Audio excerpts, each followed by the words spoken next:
حائل کا شہر ہے۔ یہ شہر بڑا تاریخی ہے اس اعتبار سے کہ حاتم طائی اسی علاقے کا، اسی شہر کا رہنے والا تھا۔ یہ کالج کا اسٹوڈنٹ، مالی حالات کو بہت اچھے نہیں تھے۔ وہ شام کے وقت عصر کی نماز کے بعد فارغ ہوتا تو وہ سڑک کے کنارے بستہ لگا لیتا، چھوٹی موٹی چیزیں فروخت کر کے اپنا کچھ نہ کچھ کما لیتا، کبھی 50، کبھی 100، کبھی زیادہ۔ الحمدللہ اچھی گزر بسر ہو رہی تھی۔ ایک دن اس کا ایک دوست آیا، اس کو کہنے لگا، یار بات سن، تو پڑھا لکھا آدمی ہے، یونیورسٹی میں پڑھتا ہے، یہ اچھا نہیں لگتا کہ تو بستہ لگائے۔ ایسا کرتے ہیں کہ ہم دونوں مل کے ریل اسٹیٹ کا کاروبار کرتے ہیں، مکتب عقاری کا دفتر کھول لیتے ہیں۔ اس نے کہا بات تو ٹھیک ہے۔ لو جی، دونوں نے فیصلہ کر لیا، آپس میں شریک بن گئے، انہوں نے دفتر کھول لیا۔ اب دفتر میں کام کرنا شروع کر دیا۔ مکہ مکرمہ اس کے اندر یہ بات جان لیجئے ناظرین اکرام کہ دنیا کی سب سے مہنگی ترین جگہ اگر وہ حرم شریف کے قریب ہے تو وہ یقیناً بہت مہنگی جگہ ہے۔ وہاں پر کوئی زمین بکنے والی تھی، وہ اس کا مالک تھا، اس نے مختلف جو مکاتب کاری تھے ان سے رابطے کیے، ان کو بھی اس نے شامل کیا، ان سے بھی رابطہ کیا کہ میں یہ زمین بیچنا چاہتا ہوں، کو تم گاہک لے آؤ۔ اور ظاہر بات ہے کہ اگر کوئی گاہک لے کے آتا ہے تو اس کو اس میں سے کمیشن ملتا ہے۔ خیر، انہوں نے بھی اپنے انداز میں اس کی ایڈورٹائزمنٹ کی، لوگوں کو بتایا، اپنے جاننے والے تھے۔ خیر، ایک دن بیٹھے ہوئے تھے تو کویت سے ٹیلی فون آ گیا، ایک کویتی بات کر رہا تھا۔ اس نے کہا کہ وہ مکہ مکرمہ کے اندر جو جگہ ہے وہ تمہاری ہے؟ اس نے کہا ہماری ہے، یعنی ہم اس کے وسیط ہیں، ہم اس کے عقاری ہیں۔ اس نے کہا میں وہ جگہ خریدنا چاہتا ہوں۔ اس نے کہا بسم اللہ، آ جائیں، حباً و کرامتاً۔ اس نے جا کے جگہ دیکھی، سودا ہو گیا، جگہ اس کے نام منتقل ہو گئی۔ اب ہوا یوں کہ ان کی جو کمیشن بنتی تھی وہ بہت بڑی کمیشن بنی تھی۔ اس نے سوال کیا، اس نے کہا کہ بھائی یہ تم دو آدمی ہو، چیک جو ہے وہ دونوں کا نام اکٹھا لکھ دوں یا علیحدہ علیحدہ لکھوں؟ تو یہ جو یونیورسٹی کا اسٹوڈنٹ تھا اس نے کہا کہ ہم دونوں ایک ہی ہیں، دو چیک لکھنے کی کیا ضرورت ہے، ایک چیک لکھ دو۔ عزیزو، جو کمیشن بنی وہ 8 لاکھ ریال تھی۔ اس نے 8 لاکھ ریال کا چیک لکھ دیا۔ انہوں نے عمرہ وغیرہ کیا اور واپس حائل پہنچ گئے۔ اب یہ اس انتظار میں ہیں کہ جناب کس وقت ہمارا جو حصہ ہے وہ مجھ کو ملتا ہے۔ 1 دن، 2 دن، 4 دن، ہفتہ، 10 دن گزر گئے، اس کا پتہ ہی کوئی نہیں ہے۔ اس نے اس کو ٹیلی فون کیا، اس نے کہا بھائی کدھر ہو؟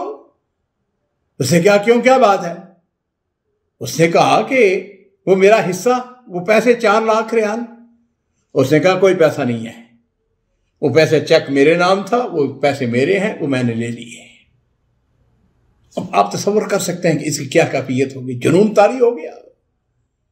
اس نے کہا میرے اوپر یہ زیادتی، میں دفتر میرا، میں خود گاڑی چلا کے گیا، میں نے سب کچھ کیا ہے جی، اور تو یہ کہتا ہے کہ تیرا اس کے ساتھ کوئی تعلق ہی نہیں ہے۔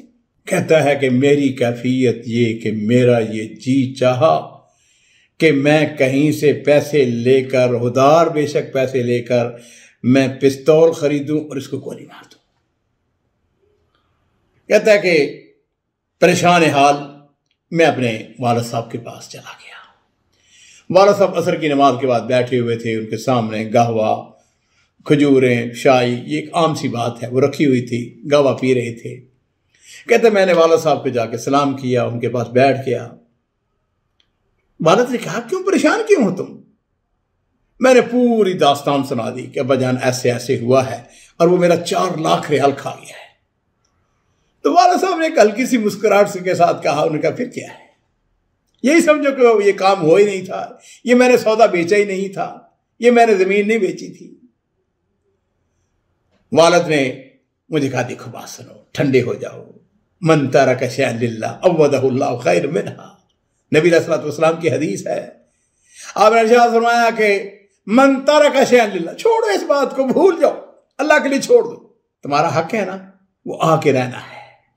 باپ نے ایک بڑی زبردست بات کہی، اس نے کہا کہ اگر اللہ تعالیٰ نے تمہارے مقدر میں نہیں لکھا ہوا ہے، جو مرضی کرو تمہیں کچھ نہیں مل سکتا۔ والد نے کہا میں تمہیں ایک مشورہ دوں، سے کہا ابا جان بتائیے۔ ایسا کرو کہ کل اپنی والدہ کو ساتھ لو، اپنی گاڑی میں گہوا، کھجورے، چائے کا تھرمس وہ لے کر اپنی والدہ کو ساتھ لے کر حائل کے ارد گرد و نواح میں بڑے خوبصورت پہاڑ ہیں، وہاں پر کسی وادی میں بیٹھ کے آرام سے بیٹھ کے نا چائے پیو، بات چیت کرو، والدہ کو خوش کرو، اس کی دعائیں لو۔ اس سے کہو کہ والدہ اماں میرے اوپر پریشانی آئی ہے، یا میرے لیے دعا کرو کہ اللہ تعالیٰ میرے رزق کے اندر جو بھی دعائیں ہیں۔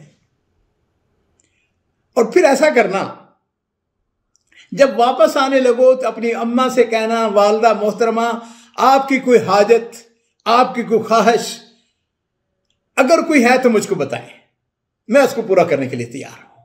اس نے کہا ٹھیک ہے۔ لو جی، اگلے دن اس نے اپنی والدہ کو ساتھ لیا، حسب معمول اس نے قہوہ شاہی وغیرہ اس نے ساتھ رکھا، فرش ساتھ رکھا، اور پہاڑوں کے اندر ایک بہترین جگہ پہ وادی میں انہوں نے جب موقع دیکھا کہ یہ بہترین جگہ ہے، وہاں پہ اس نے فرش بچھایا، والدہ کو ساتھ بٹھایا، اب بیٹھ کے آرام سے وہ چائے پی رہے ہیں، کھجوریں کھا رہے ہیں، گاوا وغیرہ سارا کچھ چل رہا ہے۔ والدہ سے کہنے لگا کہ اماں میرے لیے دعا کریں۔ والدہ نے اپنے ہاتھ اٹھا دیے، دعا کی اپنے بیٹے کے لیے، اور پھر اس نے اپنے والد کی نصیحت کے اوپر عمل کرتے ہوئے اپنی والدہ سے کہا اماں جان بتائیں آپ کی کیا خواہش ہے، کوئی آپ کی ایسی تمنا خواہش جو آپ پورا کرنا چاہتی ہوں۔ اس کی والدہ نے کہا کہ بیٹے بات سنو، تمہاری ایک بہن ہے جو بیوہ ہے، چھوٹے چھوٹے اس کے 3 بچے ہیں، اس نے اپنا سارا زیور بیچ دیا ہے اپنے گھر کو چلانے کے لیے، اب اس کے پاس کچھ نہیں رہا۔ میری دلی تمنا اور خواہش ہے کہ میں اس کو کم از کم ایک انگوٹھی لے کے دے دوں اور وہ پہنے رکھے۔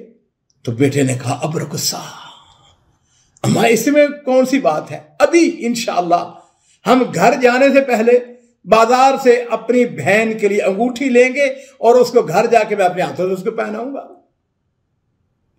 عزیزو ایسا ہی ہوا، اس نے اپنی والدہ کو ساتھ بٹھایا، بازار میں گئے، والدہ کی مرضی کے مطابق جو اس نے انگوٹھی پسند کی وہ انگوٹھی لے کے بہن کے گھر چلے گئے، بہن کا ہاتھ پکڑا، اس کے انگلی کے اندر انگوٹھی ڈال دی، بہن خوش ہو گئی۔